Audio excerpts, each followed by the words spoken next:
وصلت على الصين، إلا أن هذه المدينة تبدو بريطانية أكثر ما تبدو صينية. أنا الآن في هونغ كونغ، واحدة من أغلى مدن العالم. هذه المدينة الغير مألوفة كانت مستعمرة بريطانية حتى عام 1997، حيث كانت تحت التاج البريطاني لمدة 156 سنة. ولهذا السبب فإن الثقافة البريطانية هنا واضحة للغاية. أنشأ البريطانيون هذه العبارة في عام 1888. Day and night, the five-star ferry comes and goes, providing cross-harbor transportation. عربات الترام هذه جلبها البريطانيون في أوائل القرن العشرين.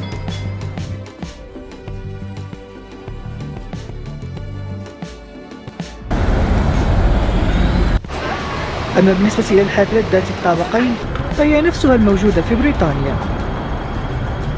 يمكن أيضا ملاحظة أنهم يسوقون على الجهة اليمنى ويقودون على الجانب الأيسر من الطريق. يوجد أيضا الكثير من الأسماء الشوارع والطرق البريطانية. في أواخر القرن السابع عشر وبداية القرن الثامن عشر بدأت بريطانيا التجارة مع الصين. كانت تجارة الصين من الخزف والحرير مطلوبة من الغرب، إلا أن هناك شيء آخر تحبه بريطانيا أكثر من شيء آخر: نبتة الشاي. كان الشاي غاليا لاحتكار الصين لسوق زراعته، فأصبح الناس في بريطانيا مدمنين عليه. لكن كان هناك عقبة واحدة فيما يتعلق الأمر بتجارة الشاي، وهي أن الإمبراطور الصيني لا يأخذ سوى سبائك الفضة النقية، والتي هي في الأساس عملات معدنية. ومع انخفاض ثروات الفضة توصلت بريطانيا إلى حل غير أخلاقي لمشكلة فضة الشاي. لجأت بريطانيا إلى فكرة جهنمية لمعالجة مشكلة الشاي، وهي تهريب الأفيون الذي كان ممنوعا في الصين. بدأوا بتهريب الأفيون، وهو مخدر شديد الإدمان والذي كان غير قانوني في الصين. كانت تبيع هذا الأفيون مقابل الفضة الصينية التي استخدموها بعد ذلك لشراء الشاي. وكان هذا هو الحل لمشكلتهم: تجارة المخدرات الغير مشروعة. لكن إمبراطور الصين اكتشف تجارة المخدرات الغير مشروعة وأضرار الأفيون على صحة شعبه، فمنعه وحرق شحناته، مما لم يرق للبريطانيين، مما أشعل حرب الأفيون الأولى التي انتهت باحتلال بريطانيا ميناء هونغ كونغ. في نهاية المطاف تفاوضوا على سلسلة من اتفاقيات السلام، وكان جزء من تلك الصفقات هو أن الصين سوف تعطي هذه الجزيرة الصخرية التي يوجد بها سوى القليل من الصيادة إلى بريطانيا. ذكروا في نص المعاهدة أن البريطانيين سيحتفظون بهونغ كونغ لمدة 99 سنة. تعطش بريطانيا للشاي دفعهم إلى حرب مع الصين، الأمر الذي منحهم مستعمر جديد هونغ كونغ هنا في آسيا.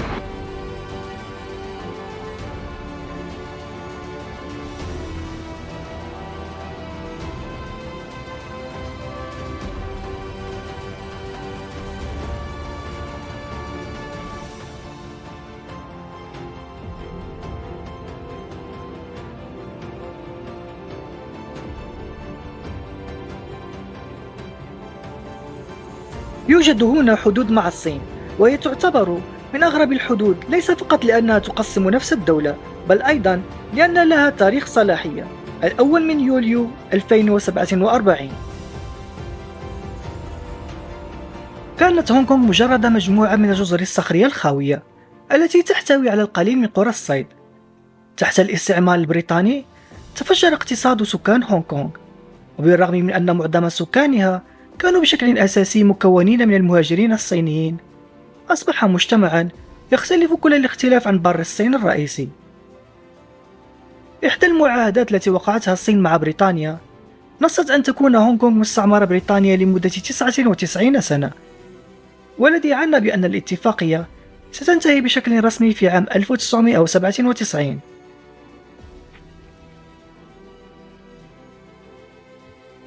تعترف بريطانيا بأنه عندما ينتهي عقد الإيجار في عام 1997 سوف تعود هونغ كونغ بأكملها إلى الصين، بشرط أن تحتفظ هونغ كونغ بنمط معيشتها ونظامها القانوني. Freedom of speech, freedom of press, freedom of association. These are fundamental freedoms, freedom of religious worship. These are fundamental freedoms and they must continue. وافقت الصين ووعدت بأنهم مستقلين وذوي حكم ذاتي لمدة 50 سنة، بينما يتكيفون مع الحكم الصيني. وكانت هذه هي الاتفاقية التي وصلوا إليها، 50 years beyond 1997. والتي سميت حينها ب One Country Two System، نموذج الدولة الواحدة ذات النظامين، والذي كان أمرا غير مسبوق. حتى بعد أن عادت هونغ كونغ إلى الصين عام 1997، هذه الحدود بينهما ظلت على حالها، بل وأصبح رمزا لحقيقة أن هذه نعم هي الصين، ولكنها دولة مستقلة بحد ذاتها، تحكمها قوانينها الخاصة ونظامها المستقل والمختلف عن الصين. تعهدت الصين باحترام استقلال هونغ كونغ حتى عام 2047، وخلال العقد الأول من عملية التسليم احترمت الصين وعدها. الأمر الذي تحتاج أن تفهمه هو أن هونغ كونغ كانت أكبر مدينة إنتاجية في الصين في التسعينات قبل عملية التسليم. اقتصاد هذه المدينة كان يمثل أكثر من ربع الإنتاج الصيني كله، ولهذا يبدو الأمر منطقيا لما قد تود الصين الموافقة على هذه الشروط ليبقى هونغ كونغ حرة اقتصاديا. لكن الأمر تغير لاحقا مع التطور المتفجر السريع لهذه المدن الصينية خلال السنوات الماضية. هذه هي مدن الصين الكبرى، والتي تفوقت على هونغ كونغ باعتبارها مركز قوة الصين الاقتصادي. شينجين، المدينة التي تشارك هونغ كونغ حدودها، تعد مثالا ممتازا. هذه المدينة تحولت من قرية صيد صغيرة يبلغ عدد سكانها 30,000 نسمة إلى مركز اقتصادي هائل يبلغ عدد سكانه 10 ملايين نسمة فقط خلال العقود الماضية. وهونغ كونغ التي كانت تمثل 27% من ناتج الصين المحلي في بداية التسعينات أصبحت تمثل 3% فقط في يومنا هذا. وفجأة هونغ كونغ التي كانت أهم مركز صين اقتصادي والمنفذ الرئيسي نحو الغرب أصبحت أقل أهمية من الناحية الاقتصادية، وبشكل طبيعي لم يعد للحكومة الصينية نفس الدافع لاحترام استقلالية هونغ كونغ. لذلك الصين لا تريد أن تنتظر حتى عام 2047، فهم جاهزون لجعل هونغ كونغ جزءا لا يتجزأ من الصين. وإحدى هذه الطرق التي يستخدمونها لتحقيق هذه الغاية هو هذا الجسر الضخم الذي يبلغ طوله 55 كيلومترا.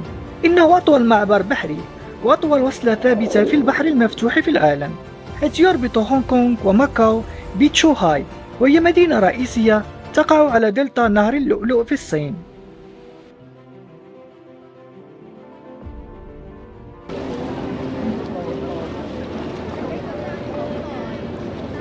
أنا الآن في فيكتوريا هاربور، واحدة من أفضل الأماكن التي يمكنك رؤية فيها هونغ كونغ.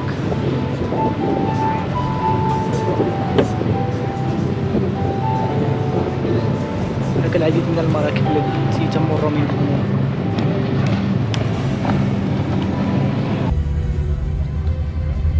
داكلين هو قارب صيد صيني تقليدي قديم كان يستخدم سابقا في الصيد، أما الآن فيعمل كمنطقة جذب سياحي، حيث يوفر رحلة خاصة عبر ميناء فيكتوريا.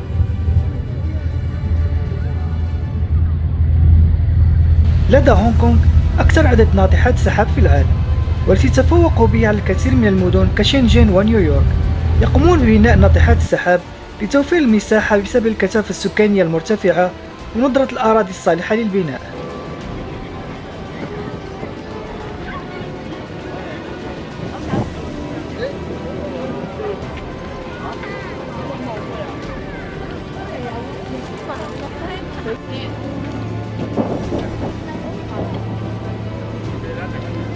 هناك فتحات موجودة في بعض الأبنية، وهو بسبب معتقد الصين القديم، حيث تعيش التنين في الجبال، وعندما تنزل إلى الماء للشرب تمنعهم الأبنية، ويكون هذا حظ سيء. لذلك يضعون هذه الثقوب في المباني لكي تمر منها التنانين، ويطلق عليها بوابة التنانين. لذلك يعتمد على الفانغ شوي الذي هو فن صيني قديم لترتيب المباني، الأشياء والمساحة لتحقيق الانسجام والتوازن بطريقة تجلب السلام والازدهار.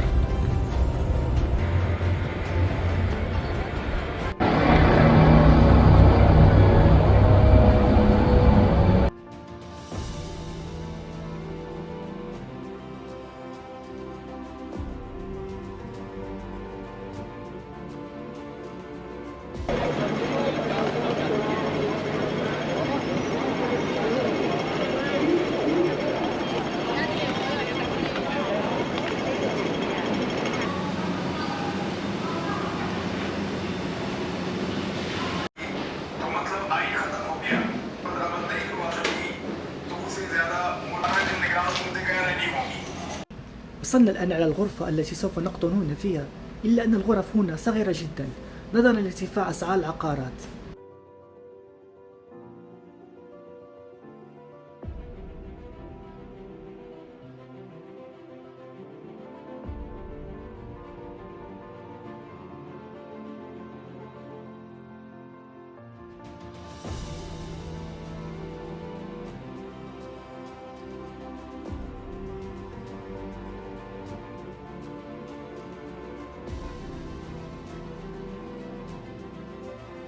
سبب الارتفاع الكبير في الأسعار هو ندرة الأراضي والتعداد السكاني، حيث يعيش هنا 7.5 مليون شخص في هذه السلسلة من الجزر.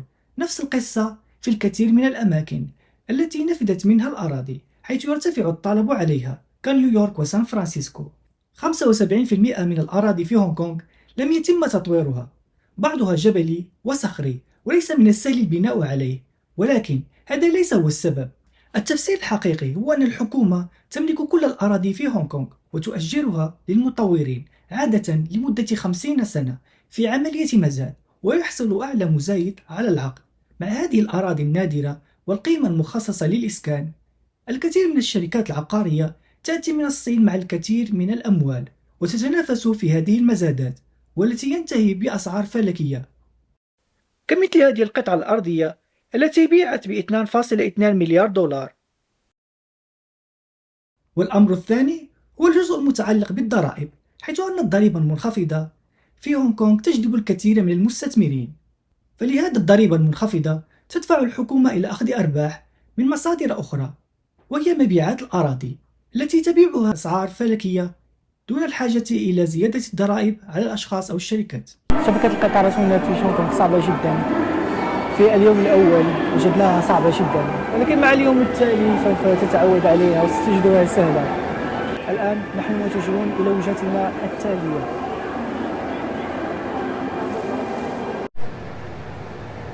هذه محطة تونغشانغ.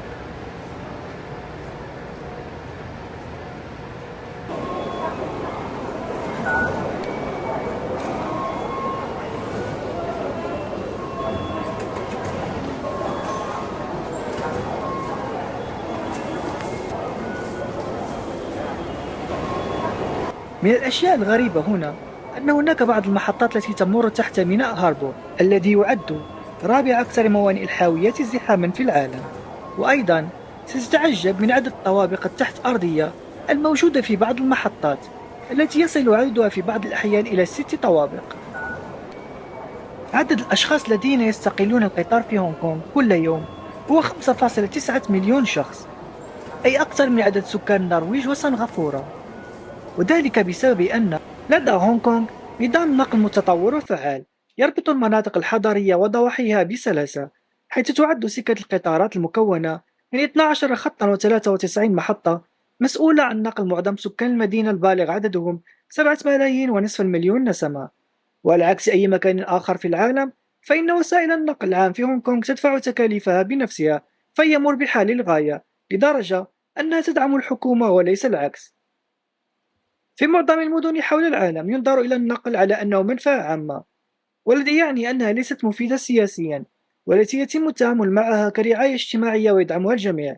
أما بالنسبة لهونغ كونغ فالأمر مختلف، فهي تحقق أرباح بقيمة أكثر من 20 مليار هونغ كونغ دولار، حيث تحقق الشركة أكثر من 8 مليار هونغ كونغ دولار من بيع التذاكر و12 مليار هونغ كونغ دولار من التطوير العقاري، الإيجار والأعمال التجارية، والتي يطلق عليها اسم استراتيجية Real Plus Property، حيث يمكنك أن تقضي يومك داخل المجمع التجاري دون مغادرة وسائل النقل العام، مما يجعلها مربحة للغاية. هناك بعض الأسباب الواضحة التي تجعل هونغ كونغ تتمتع بميزة النقل الكبيرة. أولا، باعتبارها واحدة من أكثر الأماكن كثافة على وجه الأرض، حيث يبلغ عدد سكانها على سبيل المثال 57,250 شخص لكل كيلومتر مربع. ثانيا، بنيتها التحتية الحديثة نسبيا، حيث تم افتتاح قطار الأنفاق عام 1979، ولكن هناك عنصر سري آخر لنجاحه من خلال بيع وتأجير المساحات لمطوري العقارات، ثم تعيد بعض هذه الأموال على شكل أرباح أسهم إلى الحكومة التي تملك 75% من الشركة. على سبيل المثال، يتعين على ال MTR قانونا الإبلاغ عن أي تأخير أطول من 8 دقائق إلى الحكومة، ويؤدي التأخير لمدة 31 دقيقة إلى غرامة قدرها مليون هونغ كونغ دولار.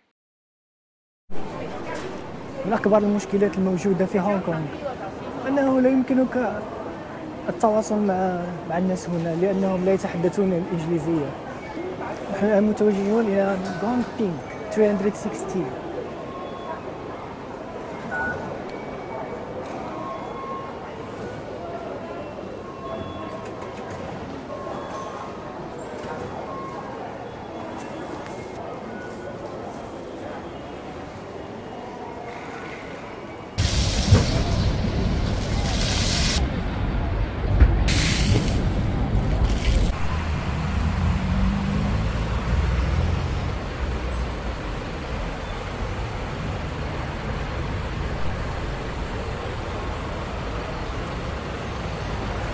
نحن متوجهون الآن إلى محطة الكيبل كار الموجودة هنا.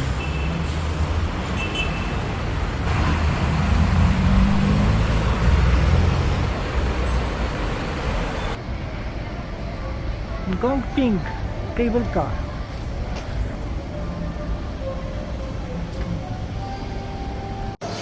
من هنا يمكن شراء تذاكر الكيبل كار. الآن سوف نقوم بتجربة الكيبل كار هنا في هونغ كونغ.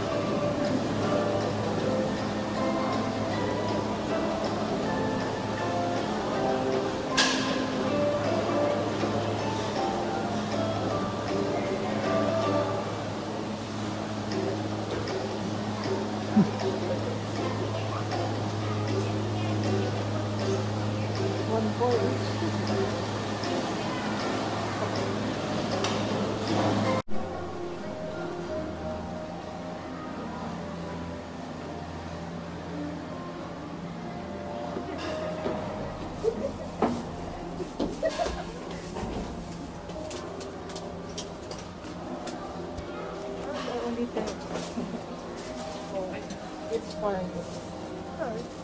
No point.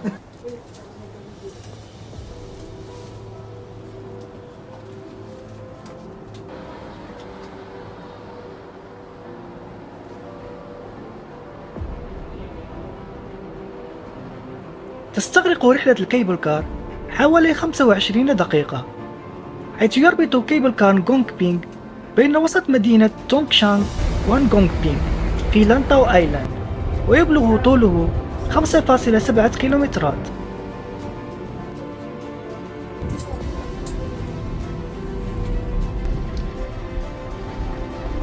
من هذا المكان يمكن رؤية الجسر الذي يربط هونغ كونغ وماكاو، وهو أطول الجسور البحرية في العالم، حيث يبلغ طوله 55 كيلومترا. عند الركوب في الكيبل كار يقترحون عليك أخذ صور لك، وعندما تصل إلى نهاية الكيبل كار يسألونك أن تشتري صورك.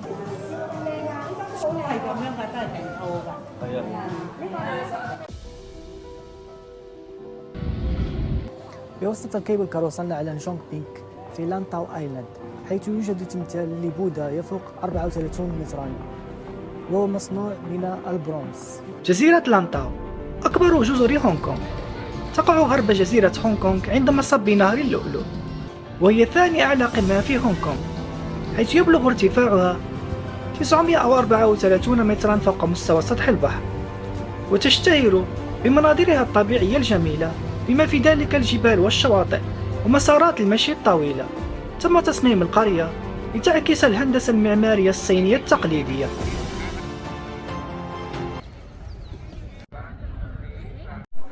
هناك مجموعة من الناس يقومون بالصلاة لبوذا. الآن سوف نقوم بالصعود. هناك الكثير من الدرج للوصول إلى تمثال بوذا. هناك ما لا يقل عن 250 درج.